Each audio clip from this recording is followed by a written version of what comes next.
Todos los países del mundo en estos momentos están reformando la educación pública.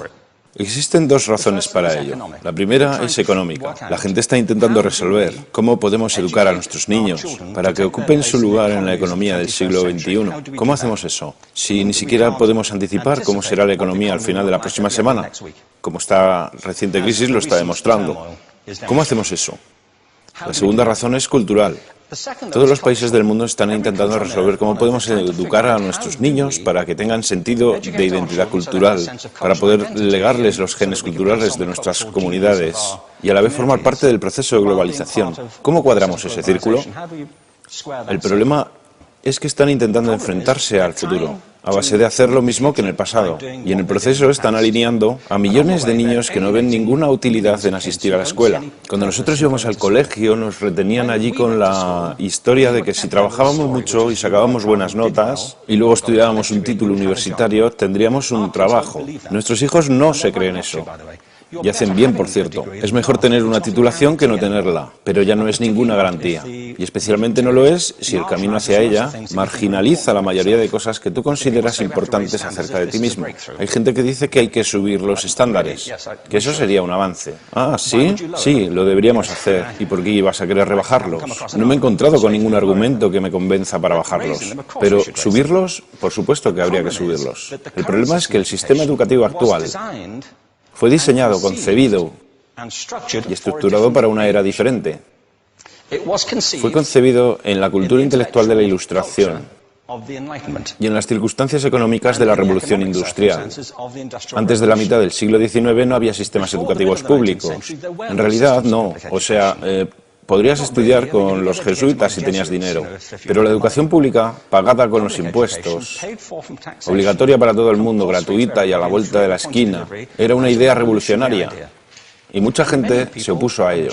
Decían, no es posible para muchos niños pobres que están en la calle beneficiarse de la educación pública.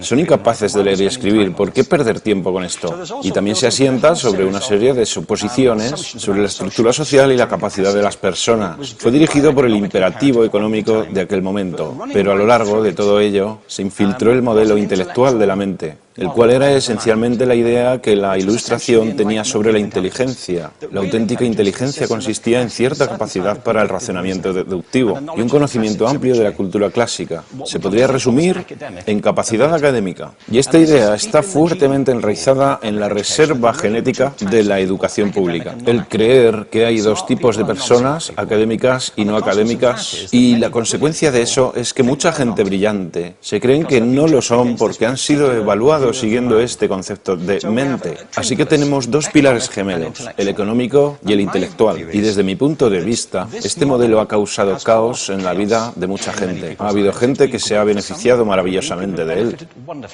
pero la mayoría de la gente no.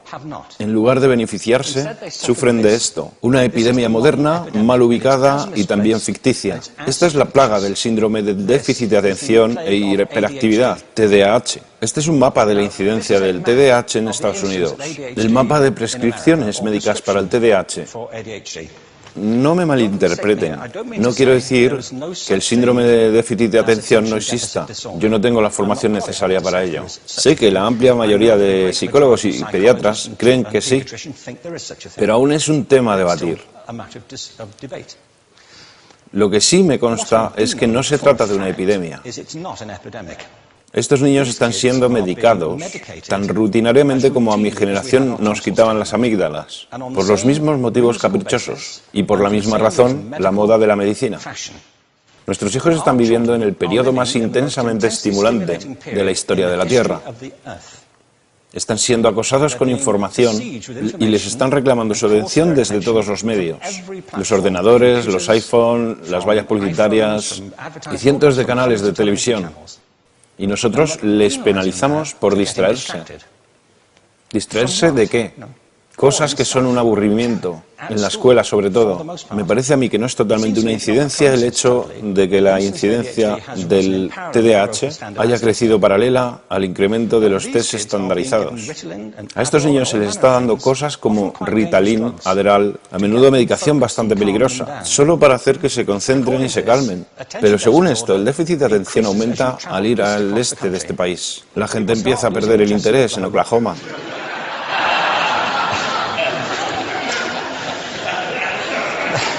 Ya casi no pueden pensar en Arkansas. Y para cuando llegan a Washington, lo han perdido completamente. Y hay distintas razones para ello. Es una epidemia ficticia. Si lo piensas, las artes, y no quiero decir que sea exclusivo de las artes, creo que también es cierto para las ciencias y para las matemáticas, pero permítanme hablar en particular de las artes, porque ellas son las víctimas de esta mentalidad en especial. Las artes tratan especialmente la idea de experiencia estética. Una experiencia estética es una en la que tus sentidos están funcionando a su máxima capacidad. Cuando te hallas presente en el momento actual, cuando vibras con la emoción de lo que estás experimentando, cuando estás plenamente vivo. Y la anestética es cuando cierras tus sentidos y te atontas ante lo que está sucediendo. Y muchos de estos medicamentos hacen eso. Estamos haciendo pasar a nuestros hijos por el sistema educativo a base de anestesiarlos. Y yo creo que deberíamos estar haciendo exactamente lo contrario. No deberíamos adormilarlos, sino despertarlos para que vean lo que sucede en su interior. Pero el modelo que tenemos es este. Yo creo que tenemos un sistema educativo modelado del interés de la industria a su imagen y semejanza. Les daré un par de ejemplos. Las escuelas aún están organizadas como si fueran fábricas. Tienen timbres que suenan, instalaciones separadas, están especializadas por asignaturas. Aún educamos a los niños por lotes. Les hacemos pasar por el sistema según su grupo de edad. ¿Por qué hacemos eso? ¿Por qué suponemos que lo más importante que los niños tienen en común es su edad? Parece como si lo más importante de ellos fuese su fecha de fabricación, ¿no? Bueno, yo conozco niños que son mucho mejores que otros niños de su edad en distintas disciplinas, o en diferentes momentos del día, o que son mejores en grupos pequeños o en grupos grandes, o que simplemente trabajan mejor solos. Si te interesa el modelo de aprendizaje, no puedes empezar con esta mentalidad de cadena de montaje. Se trata esencialmente de una conformidad. Cuando ves el incremento de los exámenes estandarizados y de los currículos estandarizados, todo se basa en la estandarización. Yo creo que tenemos que ir justamente en la dirección opuesta. Esto es lo que quiero decir cuando hablo de cambiar el paradigma. Hay un estudio estupendo que se ha hecho recientemente acerca del pensamiento divergente. El pensamiento divergente no es lo mismo que la creatividad. Yo defino la creatividad como el proceso de tener ideas originales que tengan valor. Pensamiento divergente no es sinónimo de creatividad, pero es un componente esencial de la misma. Es la capacidad de ver montones de respuestas posibles a una cuestión. Montones de maneras diferentes de interpretar una cuestión. Pensar lateralmente, como lo llamó Edward de Bono. No pensar solamente de manera lineal o convergente.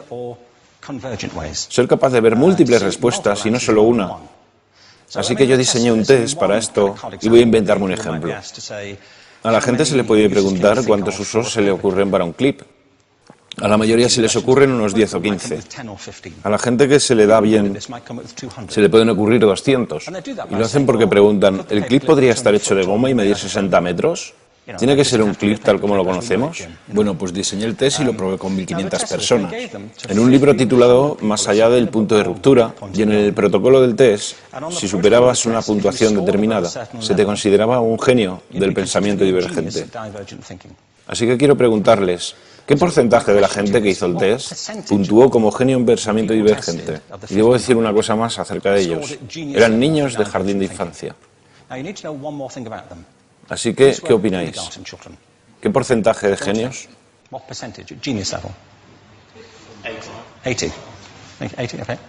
98%. Bueno, la cuestión es que era un estudio longitudinal, así que los mismos niños volvieron a hacer el test 5 años después, en edades entre 8 y 10 años. ¿Qué pensáis? ¿50%? Volvieron a hacerles el test otra vez, 5 años más tarde, cuando tenían entre 13 y 15 años de edad. Y se observa una tendencia, ¿no? Bueno, esto nos indica algo interesante, porque se supone que tendría que ser al revés, ¿no? Empiezas no siendo muy bueno, pero mejoras a medida que te haces mayor. Pero esto demuestra dos cosas. Una es que todos nosotros tenemos esta capacidad. Y la otra es que esta capacidad se deteriora en general. Muchas cosas les han pasado a estos niños durante su crecimiento, pero yo estoy convencido que lo que más les ha influenciado es que a estas alturas ya han obtenido una educación académica. Se han pasado 10 años en la escuela, oyendo que solo hay una respuesta correcta. Esta es la parte de atrás del libro, pero no la mires. Y no copies, porque eso es engañar. Fuera de las escuelas, a eso se le llama colaboración.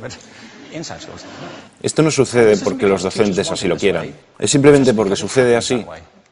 Es porque se halla presente en la reserva genética de la educación. Tenemos que pensar de forma diferente acerca de la capacidad humana. Tenemos que superar esta vieja idea acerca de lo académico y lo no académico, lo abstracto, lo teórico, lo vocacional, y empezar a verlo como lo que es, un mito. En segundo lugar, tengo que reconocer que la mayor parte de las veces el buen aprendizaje se da en grupos y que la colaboración es lo que alimenta el crecimiento. Si atomizamos a las personas, las separamos y los juzgamos por separado, formamos una especie de desconexión entre ellos y su ambiente de aprendizaje natural. Y en tercer lugar, un asunto importante es la cultura de nuestras instituciones, los hábitos de estas instituciones y los hábitats que ocupan.